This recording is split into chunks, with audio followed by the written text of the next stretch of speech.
ہمیں اتنی ساری نعمتیں دی ہیں، تو اللہ کو اس سے دلچسپی نہیں ہے کہ آپ میلبرن میں رہتے ہیں، سڈنی میں رہتے ہیں، پاکستان میں رہتے ہیں، بنگلہ دیش میں رہتے ہیں، آپ ایک اچھے ڈاکٹر ہیں، اچھے انجینئر ہیں، اللہ کو اس سے کوئی دلچسپی نہیں۔ اللہ کو اس سے دلچسپی ہے کہ تم نے مجھے یاد رکھا ہوا ہے اور میرے احکام کو فالو کر رہے ہو یا نہیں کر رہے۔ آپ کہہ سکتے ہیں کہ پھر ہم چھوڑ دیتے ہیں سارے کام جو ہم جس سلسلے میں ہم آئے ہیں۔ چھوڑنے کی ضرورت نہیں ہے، یہ اسلام کا حسن اور اسلام کی خوبی ہے۔ اسلام آپ سے دنیا چھڑاتا نہیں ہے، بلکہ آپ کو اسلام دنیا میں ترقی کا حکم دیتا ہے، لیکن نیت ٹھیک کرنے کے ساتھ۔ آپ اگر ڈاکٹر بن رہے ہیں تو آپ کی ایک نیت پیسہ کمانا ہو سکتا ہے، آپ نیت ٹھیک کر لیں کہ میں پیسہ بھی کماؤں گا اور انسانوں کی خدمت بھی کروں گا۔ یہی ذریعہ ہے۔ رہبانیت سے نبی صلی اللہ علیہ وسلم نے منع کیا، لا رہبانیت فی الاسلام، فرمایا اسلام میں رہبانیت نہیں ہے۔ آپ کسی بھی طرح سے بزنس کر کے پیسہ کماتے ہو، آپ پیسہ کمانا چھوڑو نہیں۔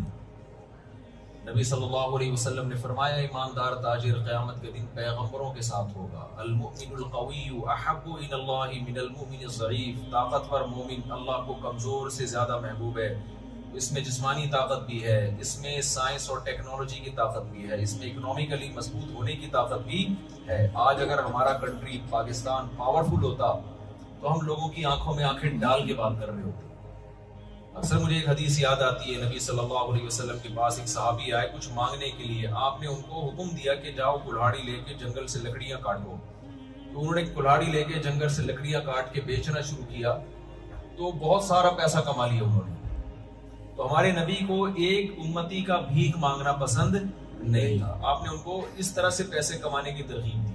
تو آپ بتاؤ اس پیغمبر کو کسی قوم کا، کسی نیشن کا، کسی کنٹری کا جو اسلام کے نام پہ بنا تھا، اس قوم کا بھیک مانگنا کیسے پسند آئے گا کہ جو ہر تھوڑے دنوں کے بعد کشکول لے کے IMF سے قرضے مانگ گیا۔